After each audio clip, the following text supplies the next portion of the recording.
I would like to welcome everyone to this EATx and joint hybrid webinar on advances in molecular imaging. I am Ivo Rausch, and it's a pleasure for me to moderate this session to you. We will have, as said, today's theme will be advances in molecular imaging, and we will have three very good speakers from the Hybrid Consortium who will tell us how to fully leverage what you can get out of your quantitatively from your PET MRI, talk about what is possible with AI today and what you can do if you don't have a PET MRI. But before introducing each speaker individually, I would give a short introduction into hybrid for all those who hear hybrid as the first time. So for everyone, hybrid is not the European answer on Tesla hybrid mobile market. It's an innovative training network which got funded by the European Union. It started at the 1st of October in 2028, and within hybrid we are today 23 partner organizations and 11 fellows, so early stage researchers are employed through this project. The general goal of hybrid is really to establish the field of non-invasive disease and characterization beyond the narrow vision of radiomics, or long story short, we really try to put in together all the information we can get from the different imaging modalities and beyond, which means also non-imaging information, to leverage whatever can be leveraged out of this information to improve clinic workup. If you are interested in hybrid, please also visit our website, hybrid2020.eu, or just Google it. You will find it, at least if you add imaging and not car. So with that short introduction, I will pass the mic shortly to Bert Windhorst, which will give us a short introduction about the EATx webinars before we'll come to our individual talks today. Excellent. So thanks, Ivo. Happy to introduce EATx to the people listening in into the Hybrid Consortium. EATx is an ERIC, an European Research Infrastructure Consortium. Just reducing the video that is coming in. And that focuses on, in essence, stimulation of translational research for personalized medicine. I mean, these are the two most important aspects of EATx. To do that, EATx has 5 focus areas. We call them platforms. And these are listed here. And today I will focus on the imaging and tracing platform.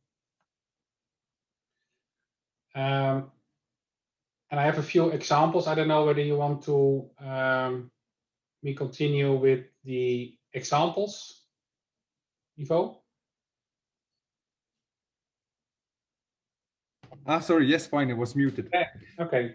So what we did is more putting EATx from the imaging and tracing platform from a practical perspective is actually what EATx can do. And for that we brought 3 examples of projects running or have been running within the imaging platform. And the first one is that EATx wants to bring together industry and academia and build consortia to do these translational and personalized medicine studies. So this is an example that UCB, pharma company, has a very specific scientific question. They have drugs in development for fibrosis, and they want to have an imaging method to support their drug development.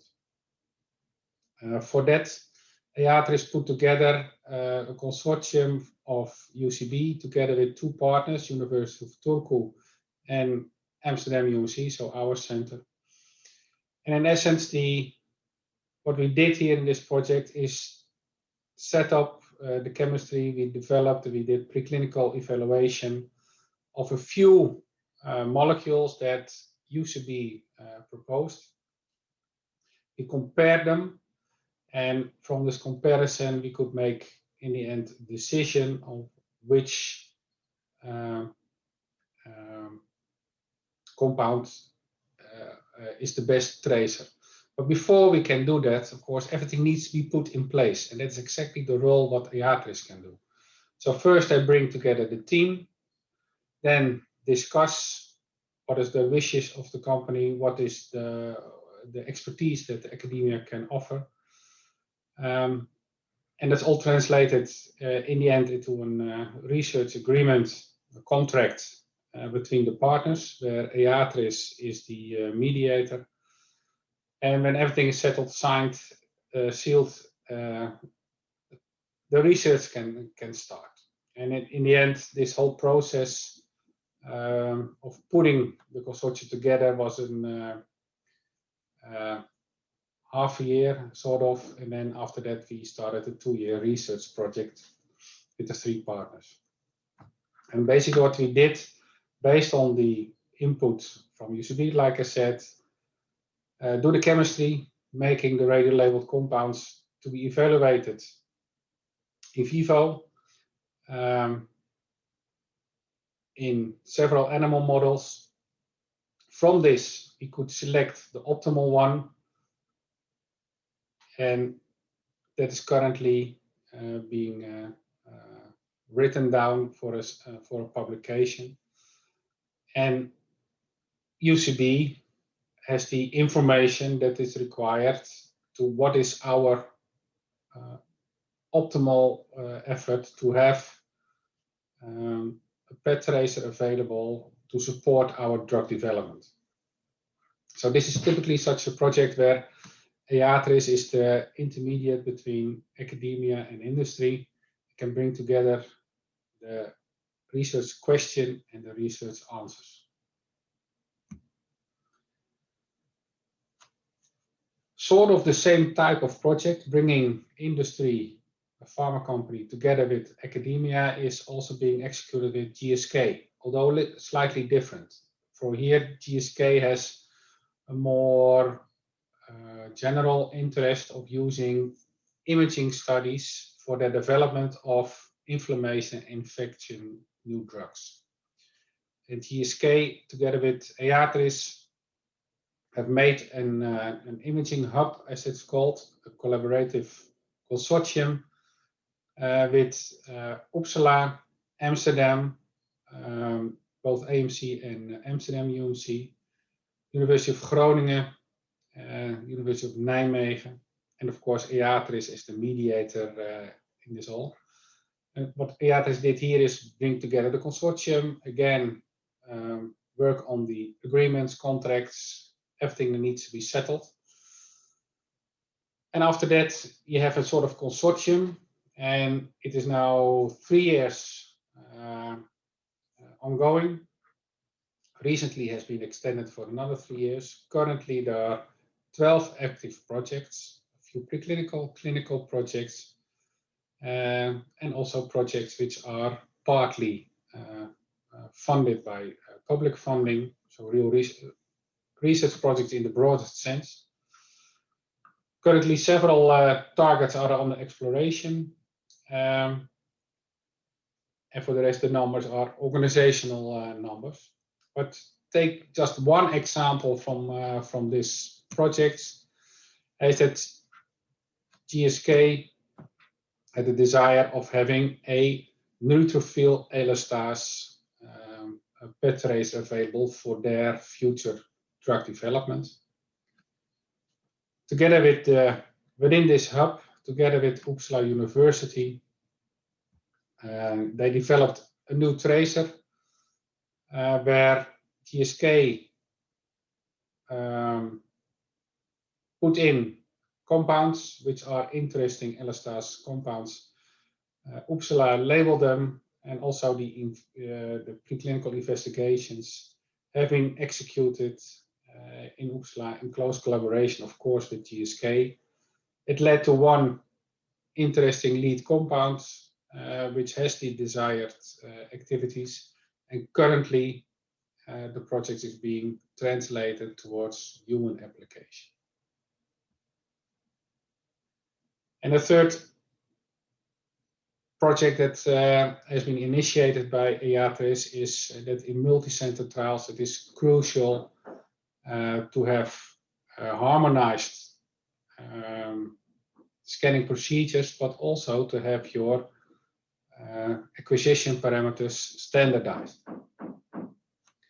Now, within Europe, the EANM is quite active in this field. They have sort of it's a business, but sort of in between. Anyway, it's the Earl initiative, let's call it like that, where Earl has initiated sort of accreditation for PET scanners. So in essence, it's based on fluorinating FDG. Also there, quantitative imaging is important.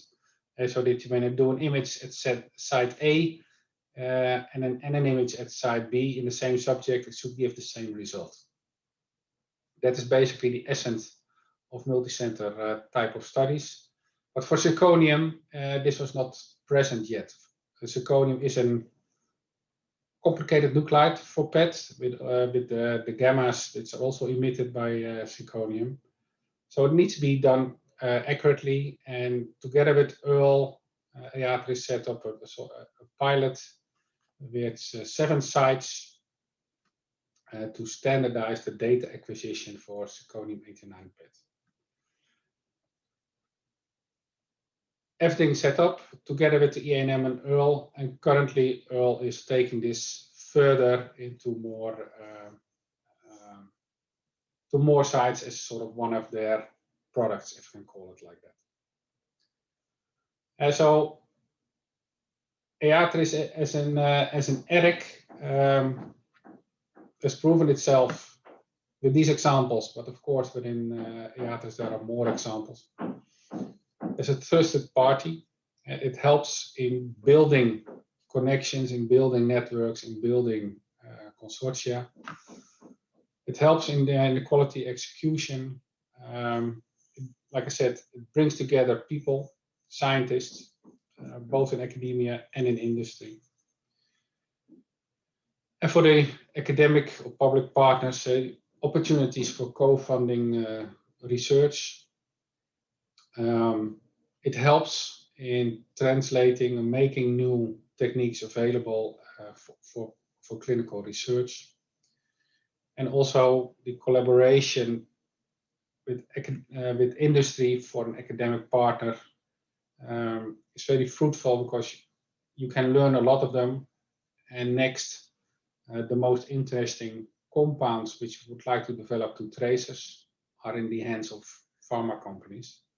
So they're also a very valuable partner to work with. Short introduction on EATx, giving you some insight in how we operate and what EATx can contribute. Thanks a lot for this nice introduction of EATx. So hybrid and EATx seems to really fit well together as two industrial and academic consortia, which try to bring together both of these worlds. So to keep in time, as we're already a little bit late, I would directly go here and start with the presentations. So we will have 3 presentations. As I said already about fully quantitative PET-MR, artificial intelligence, and in the end, what you do if you just have 2 separate systems. And with that, I would like to introduce our first speaker, Claude Comtard. He has an extensive knowledge and long experience in medical imaging, especially in PET reconstructions and modeling of PET systems. And he will give us an insight on how you would really quantify or fully utilize your PET-MRI to quantify tracer and tracer distributions and other things. Or what I saw, it will also be a little bit about back to basic. So what actually fully quantitative means that was done 20 years, 30 years ago actually was state of the art, and today we need to come back there. So Claude, please, the stage is yours. Thank you very much, Ivo. Okay, so it's my pleasure to give this presentation today. So I have decided to present the work of one of my colleagues, Florent Besson, a medical doctor, and this work was part of his PhD project for lung cancer. And also I will conclude my talk with a short presentation of the work of Zacharias Champalakis, who is doing his PhD as part of the HYBRID project, and his PhD project is also related to the objective of my talk. So my talk will be about fully quantitative multiparametric PET-MR imaging, and also seen as to open a discussion about what can be the precise role of PET-MR for oncology as opposed, for example, to PET-CT. So PET-MR systems have been around now for almost a decade. The first systems were introduced first by Philips and then shortly after by Siemens 10 years ago. The system from Philips was two separate systems that could not allow the simultaneous acquisition. But now the system manufactured either by Siemens, the Biograph MMR, or by GE, the single PET MR, allow to do simultaneous acquisition of PET and MR data. And 10 years after, the real added value of PET MR for clinical application, in particular for oncology, in my opinion, is not completely clear, in particular if you compare it to PET-CT. So without doubt, I mean, many examples have shown the interest of doing PET-MR imaging as compared to PET-CT imaging. In particular, the added value of MR for the PET physicians, for example, is important to reinforce PET-based diagnostic. And this is shown here in this example for a non-small cell lung cancer, a staging study, a whole body acquisition. For the same patient, first on the PET-CT acquired, and then on the PET-MR, the PET-MR with a T2 weighted acquisition. And the system allowed to do, for example, staging, so that it can see clearly the main tumor in the lung cancer, and then you can see different metastases in the brain, for example, in the mediastinal, and also adrenaline metastasis. So we can see that during this first decade, PET-MR imaging has demonstrated its utility for clinical applications. In particular, that you can have during a single session, two complementary imaging studies. So the comfort of the patient, for example, is important.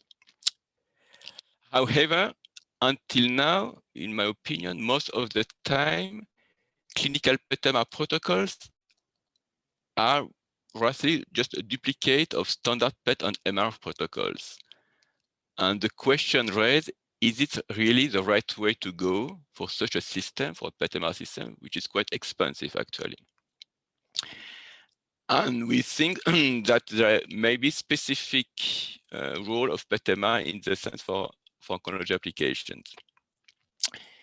In particular, if you think on a disease like cancer, where tumor heterogeneity is a major factor of resistance to the treatment. And we think there is a real need for holistic biomarkers that are required to improve the characterization of tumor heterogeneity and then the prediction of patient outcomes. And the question is, can PET-MR provide such biomarkers? So if I take the example of FDG, for example, for PET-FDG, which is a glucose metabolism analog, which is used to measure the glucose metabolism, you have different levels of extraction complexity that can be done from FDG images. On the left, it can just be a visual interpretation of the image, for example, to see the response of a treatment by seeing that the tumor that can be seen as a baseline disappeared under the treatment. So this is the first level of treatment, just a visual interpretation. For most of the application, what is done is actually a semi-quantitative analysis, which is what is typically done on PET-CT and PET-MR for oncology. So you just normalize the activity that is read by in the image by the total activity injected in the body. So we end up with what we call the standard uptake value. So you can have figure of merit, quantitative value, telling you about the aggressivity, for example, of a tumor. And this is qualified as a semi-quantitative biomarker. You can also go one step further, do fully quantitative imaging in the sense that you can actually do dynamic imaging and try to extract parameters that have a biological or physiological meaning. For example, using compartmental model, so for FDG, for example, you have the molecule that can enter in the tissue and then can be phosphorylized, it can be metabolized. And so you can define your model as different compartments, and you can measure, you can estimate from the data the rate parameter between the different compartments. And from these rate parameters, you can extract, for example, biomarkers that are related to the glucose metabolism.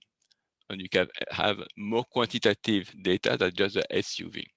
So this is one step further. And then if you do multi-parametric imaging, you can have a series of parameters that need to be integrated, for example, between PET parameters like FDG and different MR parameters. So we think that this kind of approach is meaningful is really important for PET-MR imaging. The main drawback of such approach, which are based on dynamic acquisition, is really it's time consuming. But because you have a PET and MR system, both can be run in parallel. To do fully quantitative PET imaging, you need to require data from the injection time and to follow the entire acquisition. So it takes about 1 hour, which is something that you usually do not do with PET-CT imaging.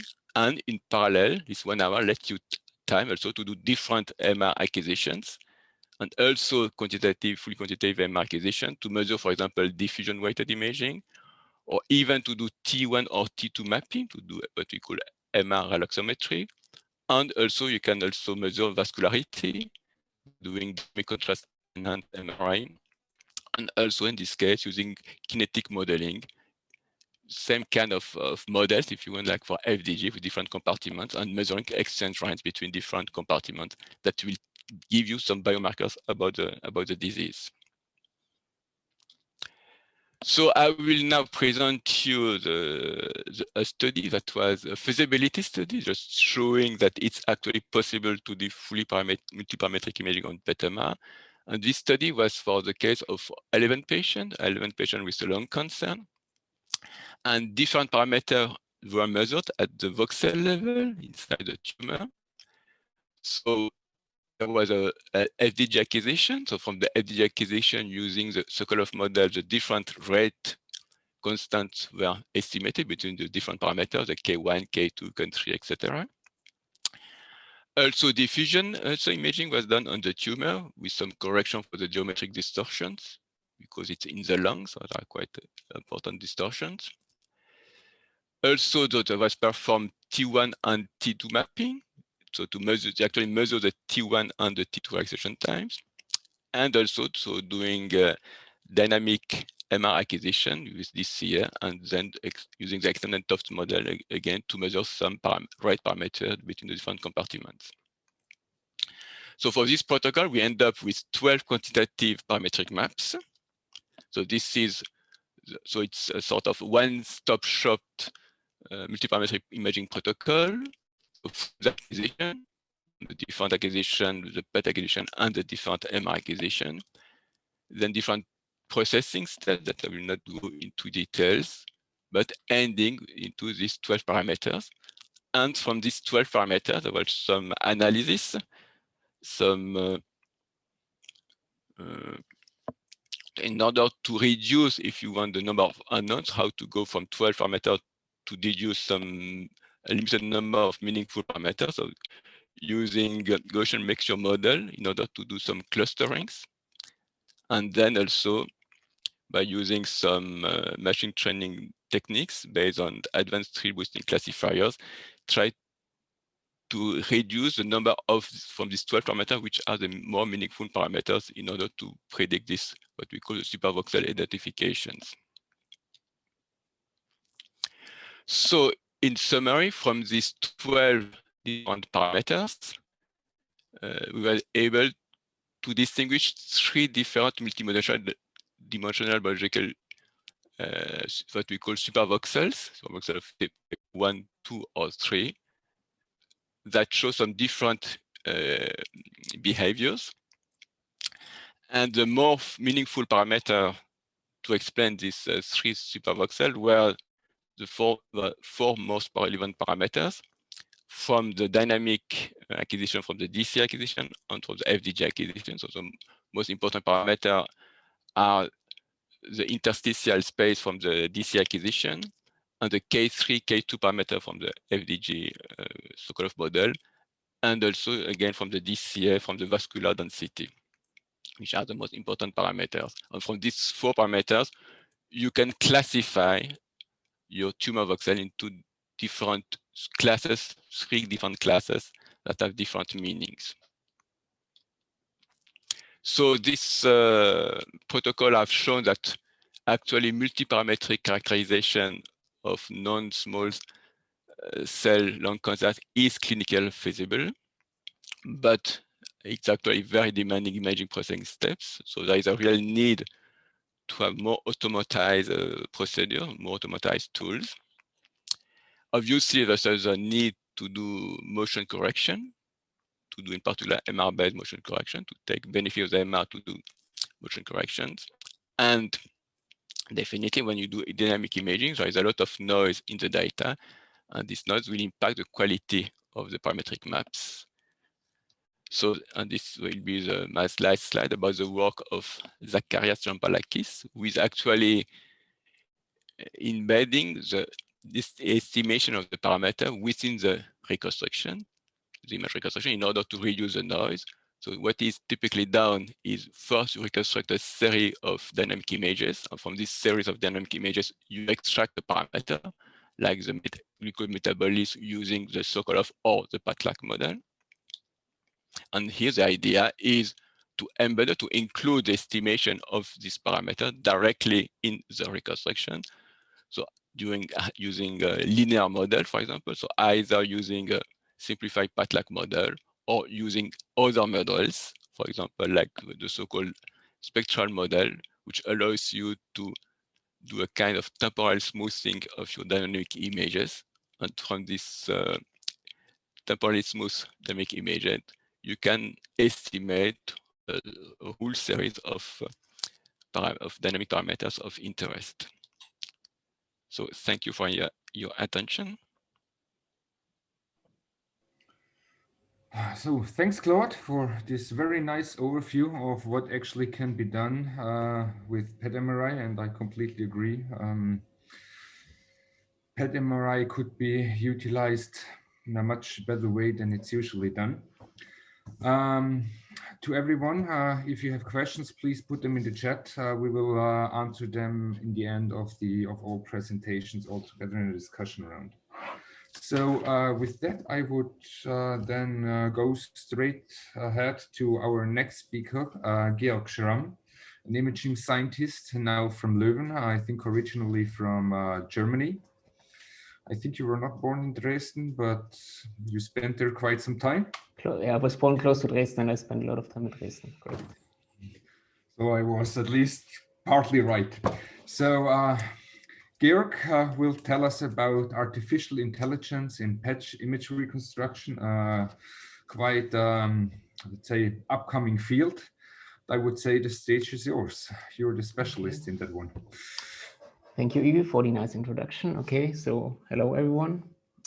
Before actually diving into into deep learning in detail, I just want to show you what I call the big picture of diagnostic imaging, and that applies also to MR and CT basically, but I focus a bit on PET in this talk.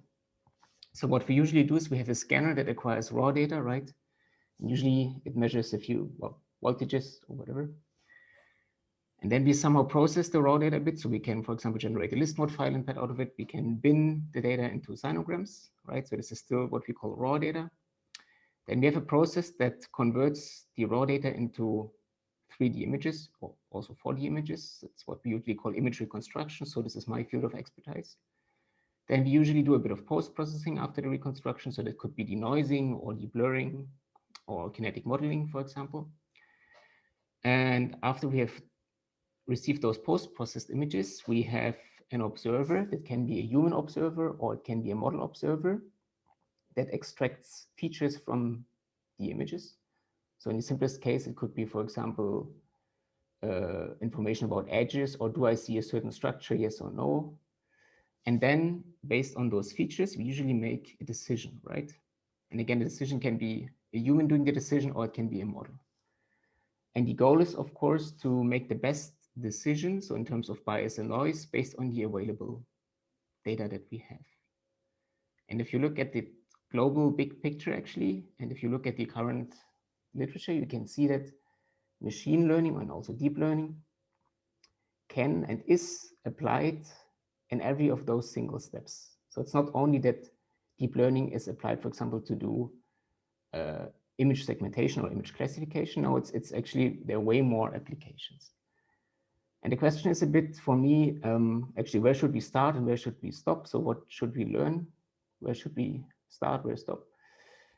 And what are actually the important bottlenecks, right? So where do we lose most of the information? And I think in one of the previous seminars, Irene Buva from Paris has already talked about basically deep learning in image processing, so segmentation and classification, for example. So, and today I would like to focus a bit more on how people are integrating deep learning in the reconstruction process. So before doing that, just a quick reminder of what is the big challenge in reconstruction. So as I said, usually we get raw data from scanners. So for a PET scanner, that would be a sinogram. And unfortunately, the data is imperfect, right? So the data is noisy because we are constrained in the amount of activity that we can inject. And of course, the data also has limited resolution. And the image reconstruction challenge is to get a reconstructed image that has usually low noise and good resolution or low bias. And the challenge is to basically make the trade-off as good as possible for a given clinical task. And if you look what is being done in state-of-the-art PET scanners, you will usually see that the way that we reconstruct images is called model-based iterative reconstruction. So what does that mean? So if you have measured data Y, we usually have a forward model that can predict what kind of data we would expect if we have assumed a given reconstruction X. And the way that the reconstruction works is we have a term that measures basically how close our reconstruction or the forward model applied to our reconstruction is to the measured data. And it should be as close as possible. So we have a cost function that we try to minimize. But unfortunately, as I told you, the data is very noisy. So usually we have to do noise suppression, or what's also called regularization. So that's why we have to add a second term that penalizes certain reconstruction. For example, the simplest penalty would be a penalty that penalizes very noisy reconstruction. So for example, you could say, I penalize differences between neighboring voxels. And why is the process being complicated? So why do we have a lot of postdocs and PhD students and professors working on that since many years? So there are three big challenges if you look at that. So the first big challenge is to create a precise forward model that tells us how to map basically reconstruction to the expectation of the measured data. But in PET reconstruction, that model is, I would say, pretty well understood, actually. It's not too complicated. There are a few corrections that you have to apply, but there's been a lot of research in that, and that's very well understood. The second big challenge is to design a prior that does proper noise suppression. And so basically you have to come up with a mathematical function that does that. And that step is highly non-trivial. There have been many studies focusing on that. You can see results here. For example, there are priors like total variation, asymmetric total variation, or total generalized variation. We don't focus. It's not too important to understand all the details. But basically coming up with a good mathematical function, doing that describes on what kind of solutions or what kind of images we want to penalize, this is very complicated. And the third big challenge is to actually tune what we call the prior weight. So basically it's a factor that determines if you want to be closer to the data, which is noisy, or closer to the prior, which is usually a smoothing prior. So basically it determines the trade-off between resolution and noise in a way. So everything very challenging. So since I only have 10 minutes today, I can't go into too many details. But maybe if you want to know more about the application of deep learning in PET reconstruction, I highly recommend to read that paper here called Deep Learning for PET Image Reconstruction. It's a great review on the topic written by Andrew Reeder. So it's, I think, a 15-page paper. If you have the time, read that paper. He covers all the research that is being done in that field in a very nice way, actually. So I will only show you 2 examples that are covered in that review. And the first example is a paper called DeepPET, a deep encoder decoder network for directly solving the PET image reconstruction inverse problem. That's from Hagström in New York, published 2019. And what they were aiming at is actually to replace the complete reconstruction process, for example, the complete iterative model-based reconstruction, by a deep learning network. So what they want to do is they say, okay, we have input data that comes from the scanner, so sinograms. We can pre-process them, we can pre-correct them a bit, but then we want to have basically a black box or a box that maps the sinograms directly to reconstructed images. Of course, the bottleneck in deep learning is always how to train the model, and the way they solved it is they used simulated data to train their model. If you look at the results, I think you can look at the results in 2 ways. So there's, I think, one component that is very exciting. So that's what I call the Tower of Power component. And actually, so you can see a result here. So this is real data. So this is an FEP reconstruction of a brain. This is an awesome reconstruction. So this is model-based iterative reconstruction. And this is the deep learned reconstruction. So I think what is exciting about this paper is to see that it is actually possible to train a network that somehow learns how to do the reconstruction, right? So this is not trivial at all to understand. There was a bit of hope because people have shown that this works for MR, but they could show that it works for PET as well. So this is, I think, very exciting to see because there's no input about any PET imaging physics to the model, right? So it's just everything is purely learned. This is, for me, that's exciting to see. But actually, if you know a bit about PET image quality, if you look at that image, the image quality is not too surprising, I would say. So actually, if I compare it to OSM, I would say the resolution is even lower than OSM. So I'm not too surprised or too impressed by the image quality. And the drawback is, on top of that, they could only do stuff in 2D because of memory constraints. They had a huge database of simulated data for training data. And yeah, as I said, the IQ of the results, I think, are not too impressive so far. Of course, that could change in the future. And the second approach that I like way more is what is usually called unrolled networks, or also known operating learning. So it's a paper by Maranian and Reeder, also from 2019. And here the approach is a bit different. So instead of learning the whole reconstruction, the authors say, no, we should actually only learn the parts that we don't know to describe well in terms of mathematical functions. So if you look at their strategy, so basically the reconstruction is a sequence of updates, so like a sequence of iterations. And in every update or every iteration, what they do is they do a normal OCM update, right? So that takes, of course, the measured data and the model. And on top of that, they have a second branch that is basically learning a penalty function. They do that, they represent the penalty function by a deep neural network. So basically a bunch of convolutional neural layers and non-linearities. And then they stack those blocks together, and during a learning process, they learn all the internal parameters of those networks that try to represent the prior function. And if you look at the results, actually, what they did is they used, to train the model, they used high count reference data, so 30-minute reference data, and they tried to predict the same image quality from low count data, so from 2-minute, 1-minute, or 30-second data. And the solution that they propose is shown here, so it's called FBSEMP. And actually, if you look at image quality, that image quality comes close to the reference 30-minute data. So I like that approach very much because, as I said, it uses or it reuses the known physics. So we don't need to relearn the pet acquisition model, because we can describe that reasonably well. And this approach is also suitable to train actually on fully 3D data, which is important. On the skeptical side, I would say, for me, it's not really clear how that reconstruction-based deep learning approach, or if that's really superior to any purely image-based methods. So they've compared it against purely image-based methods using UNets. If I look at the images, I'm not really convinced if this is really superior. Another thing to criticize is that the approach was only trained and tested on FDG data from one scanner. Okay, that brings me already to the end of my talk. Again, I only had 10 minutes, so sorry for the brevity. So I think if I summarize my thoughts on deep learning and pet image reconstruction, also give an outlook, I think we have a plethora of exciting approaches to include deep learning into pet imaging or pet reconstruction. But it's still a bit unclear where we should start and where we should stop. I think that, of course, highly depends on the application in the end. And of course, what makes things complicated is if you want to train models, we usually need ground truth data. And generating ground truth data is not trivial if you think about reconstruction, because we never have data that is free of noise or has perfect resolution. So we have to use some surrogates from that.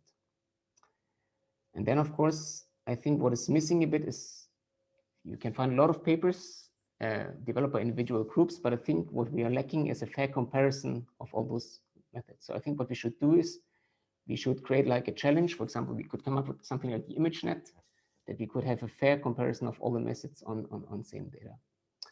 And of course, the big question is always, how well do our deep learning methods generalize? But this is, of course, an open problem in deep learning. And as I said, from my experience with deep learning, so there are many methods available and they're quite easy to use now, but the key is to use high quality data for training. And I think we should invest a bit more time to create shared data sets that contain high quality data. That's all I wanted to say. Thanks for your attention. So thanks a lot for this nice and short overview on AI in medical image reconstruction, or pet image reconstruction in the case. So I would say, due to the lack of time, we'll go straight ahead to our next speaker, Guillermo Dominguez Collinger, one of the promising ESRs we have in the hybrid consortium. He's originating from Brazil, even if I thought that he is already more or less 100% Dutch. Oh, I did go ice skating on the weekend, so.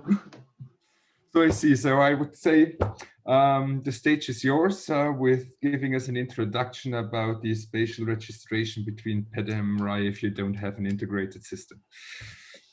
Well, let me share my screen. And hopefully you can see it. So yeah, indeed, we talk about PET-MR, for example, and there's always the question on what to do if you don't have one. But also part of this is valid if you do have one. But this is I'm going to present some very basics, and I'm going to try to be fast due to the sake of time. And well, I'm working in the Medical Imaging Center on the University of Medical Center in Groningen, in the far north of the Netherlands. So first, I want to motivate you why it's necessary to transform the images. And well, part of that was already spoiled in case you don't have a PET-MR and you want to work with PET and MR data that are separated and you want to combine them somehow, you need to align them. This is what I mean by transform the images. So you make these spatial transformations. And then I'm going to talk quickly about different approaches to do that, or the idea of the approaches for this image registration, and also how can we take advantage of that and inverse the whole problem and make some inverse transformations. And hopefully that will be rather clear in a bit. So why would you transform the images? In case you want to analyze images from different sources together. So each space, and space here I mean It's what defines the geometric aspects of the image. So the dimensions, the size of the voxels, and especially for brain imaging, when you also mean that two images are in the same space, we mean that the structures, the anatomical structures, are aligned with each other. And there are reasons why people would do analysis in the different spaces. If you want to analyze data in the PET space, you have the advantage that you're not touching your quantitative data with any transformations. With the MRI, you have your highest spatial resolution to identify the anatomical structures, and also by the sequences that you are using from the MRI. And then there's also the reference space, which allows you to borrow knowledge from people in the past, so to say, and you can use these predefined landmarks, these predefined regions of interest without having to draw them all by yourself. And it also is a unified space for all subjects, so you can compare them more directly one against the other. So here's an overview of the transformations that we can do. We can transform the PET to the MRI and then together bring them to the reference space, or we can, after calculating that, use to bring information from the reference space into the subject space being defined by either the PET or the MR. That depends a lot on the researcher and whatever they choose. So you can always transform and go from one to the other. So image registration are different ways to match images. Well, quickly, I'm going to talk about manual alignment, but in general, it's not recommended. Although it's intuitive, it's based on visual landmarks, but you're also trying to match 3D data that you are visualizing in 2D, because you're seeing that on your screen. And you start with what's so-called the fusion. Is simply an overlay of the two images. And then you can already see here, for example, oh, it's already mismatch. And then you can drag one to the other, and then see another slice, see another projection, and try to match. It's very labor intensive and user dependent. As you can expect, somebody with a lot of experience will have a different result than a novice. And also, even the same user doing twice might lead to different results. So it's in general not recommended unless it's unavoidable. What can be done then is, well, let the computer do it. And then you can have linear transformations, so rigid registration and affine registration. And that allows you to match images of the same modality or of multiple modalities of the same brain. And well, the rigid registration, it does like translations and rotations of the image to try to match one image to your reference image, being from the same subject again, and having enough similarities that the algorithm can match them. And also then with the affine registration, it allows for zooms and shears. And then here's a quick example that previously with a manual registration that would be quite difficult, but here it's quite straightforward. And if you do that, you can also perform then elastic transformations that you calculate from example, your MRI to this reference space. And then if the PET and the MRI are registered with one another, you can apply the transformation calculated with the one that has a high spatial resolution to the other, because, well, if they are aligned, the transformations will apply without problems. And these elastic transformations, they are non-linear transformations, but you have to be aware that they are changing the space dimensions. So in general, these reference volumes that you have on this reference space, they are larger. You also have possible change in anatomy. So if you're assessing a brain that has a severe atrophy, for example, when you're doing these non-linear deformations, your template, they are built with healthy brains. So you may lose a little bit of information there, and you have to be aware of that. But that also allows you to have a common space, a reference space for all the subjects that they can be directly compared against one another. And that allows you then to do a voxel-based analysis. So, because then you know that one voxel or one pixel in one image of one subject corresponds to the same anatomical region on another subject. And you can also, as I said before, use these predefined regions of interest.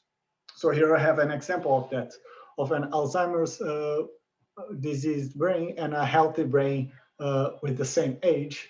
And the images were in subject space and using the MRI that has like this high resolution, I could calculate how to bring it to reference space, and with the PET and the MR being aligned, I could also bring the PET using that same transformation. And then I did also that with the healthy brain and brought them to reference space.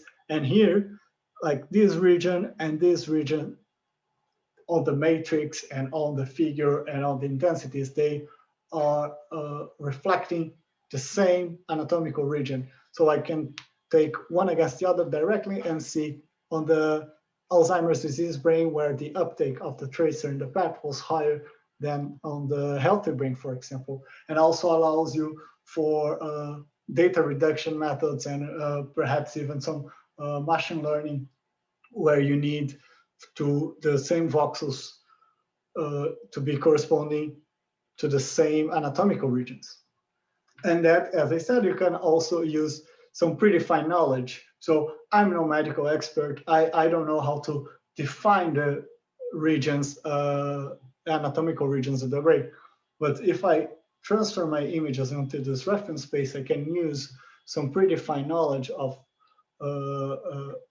some regions of interest and apply that to my patient images and then quantify that. But as I said before, well, if you're measuring predefined regions, couldn't you do that in the subject space? If I want to quantify, for example, the frontal temporal lobe, I'm just comparing the frontal temporal lobe, not pixel by pixel. Couldn't I do that on subject space? And indeed you can. So if you calculate all these transformations to the reference space, we don't necessarily need to apply that into the images, but then we can calculate the inverse transformation and apply these transformations into these predefined regions and then have them on the subject space, be that defined by the MRI or the PET. And here I have an example of a cerebellum, which I would have no knowledge or skill to define on the image, but by calculating how to bring this image to reference space and then calculating the inverse, I could bring the knowledge of this cerebellum into this PET image. And so this allows us to share also information more easily. One thing to be aware though is that on all these transformations, we need to reslice the image. So we have to define the voxels again. And so we need to do some voxel interpolation, and we have to be aware a little bit depending on the nature of our image. But to the sake of time, I just want to say thank you all. Thank you, EATx and Hybrid, for this opportunity. And I'll give the floor back to Ivo. So thanks a lot for this nice short overview on how to do image registration. With that, we are through with our 3 presentations today. So I would now welcome everyone to stay a little bit for a few minutes to have some question and answer sessions. We have actually already one question from the audience. So if you're interested or want to ask a question, please just write it in the chat box and I will read it. And I would start here with the first question to Georg Schramm. Actually, a question from Martin Decourt is about the artificially intelligent and image reconstruction. And he asked, how long does it take to find out images are reconstructed correctly? So to find out that there is it works. And his second question would be, what step do you need to need to take to validate the artificial intelligence method? Yeah, that's of course next or two excellent questions. I mean, validation generalization, as I said, it's one of the big problems in AI. What I would do from a practical point of view, so let's say one vendor would now come up with a new deep learning reconstruction method, and it doesn't matter where the deep learning is applied. So what I would do is I would say, okay, if we aim to scan those traces for those applications, I would just test the methods on those applications to see what we get, right? Because I think the only kind of validation that you can do has to be a data-driven validation. And I think people would always argue that as long as you stay in the manifold that was used, or in the range of data that was used for training the AI method, I think it's pretty safe to assume that you will get results that are close to the actual validation results that probably the vendor has achieved. But of course, if you move out of the range of data that was used for training, you have to be extremely careful. And then I think, yeah, we have to do our own data-driven validations. So in general, it will take more work. So because what we now usually do is, usually if you have a new reconstruction methods, usually we do a few phantom measurements to characterize, for example, resolution and noise behavior. But of course, if you train an AI method on, let's say, human data, I think it's impossible to correctly validate or characterize that method on phantom data. Is that a sufficient answer, or are there more questions? Maybe Martin, you can probably, well, if there are more questions, write into the chat or always. So up to now, I don't see more questions, but I would have a follow-up one on that. I mean, would you think, and also maybe to Claude, that I mean, we never know what's in a patient. So if we take patient data, we always relatively compare between reconstructions. So would you think that for really validating reconstruction methods, new reconstruction methods, it would be appropriate or could be useful to either use very well defined Monte Carlo simulations or really realistic phantom data, where you really try to realistically model a brain using, I don't know, new materials or gelatine phantoms, whatever? Yeah, I would say that depends a bit how well you understand your imaging system, right? Of course, if you perfectly understand your imaging system and you can model that perfectly well in a Monte Carlo simulation and you have enough computational time, then using Monte Carlo simulations is fine. But of course, our models are never 100% perfect. So I would probably do an initial validation on Monte Carlo simulated data, but then going to real data from scanners is unavoidable, right? And for example, I mean, if you look at the market now, what is happening is you have commercial companies that offer solutions to basically clever denoise PET images. So they claim that you can do a shorter acquisition and then just apply our magic deep learning application to get high quality, high count data. And I think the only way to validate those methods is to acquire long scans or normal count scans, then to do list mode processings where we just use part of the data, reconstruct it, throw it in a method, and then to see if that claim is really true. So if you really get the same image quality or the same performance on the processed low count data versus the high count data. So a long way to go and a lot of work for us physicists. Yeah, I mean, I think there are no simple solutions, right? So I think the validation thing with including deep learning becomes more and more complicated. I think this is a general issue in machine learning that we need to have really good validation data. So often it lacks the validation, which actually leads me to one quick question to Claude.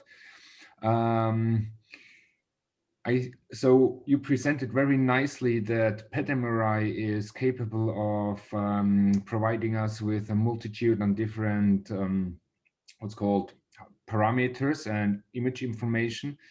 And I see, I mean, there is a lot of value in, for example, the looking at diffusion through MRI, vascularization. And what I saw is that most of the time, all this information ends up in the end in a machine learning program.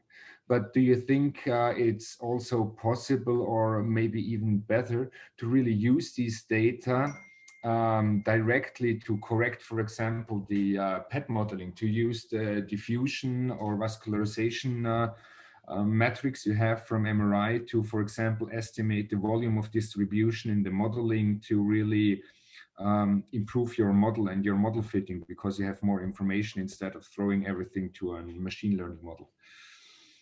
Yes, I think it's a good point, actually.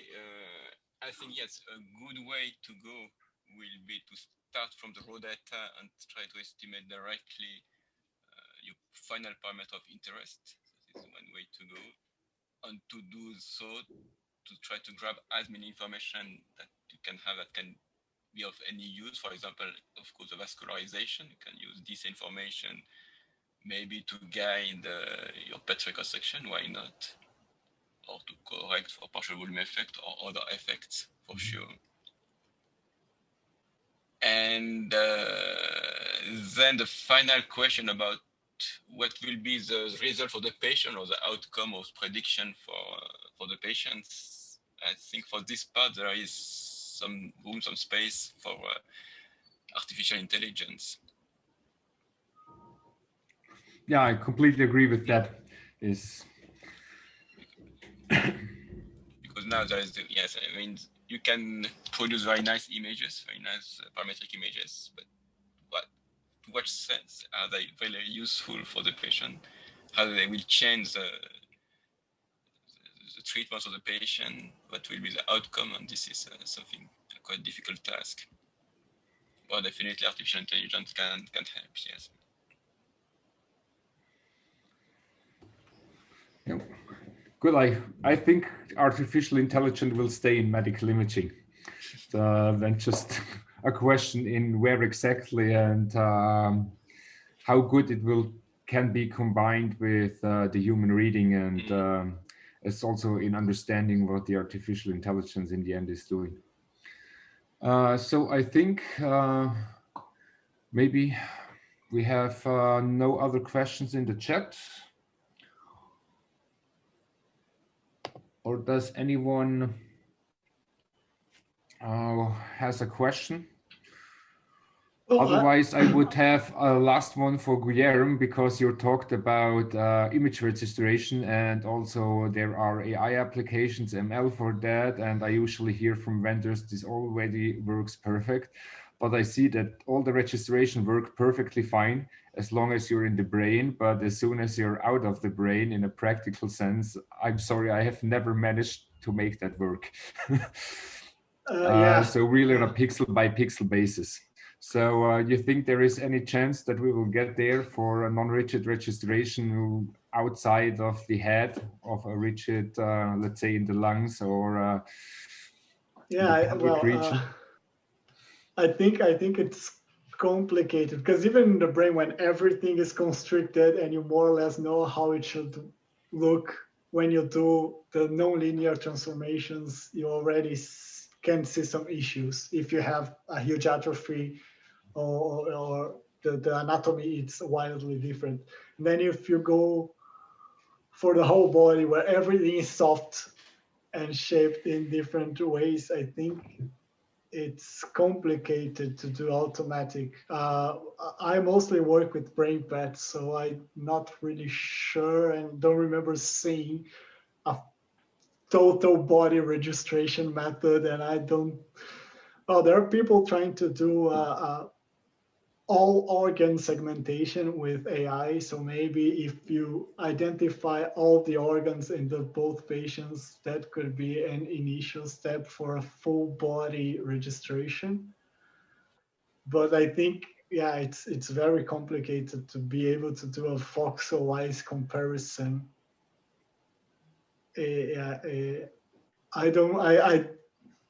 If it's not going to be a manual alignment, in the end, it's going to be with deep learning and AI. And I think it's going to start with a good organ identification. But that's my take of an expert on the field. So thanks for this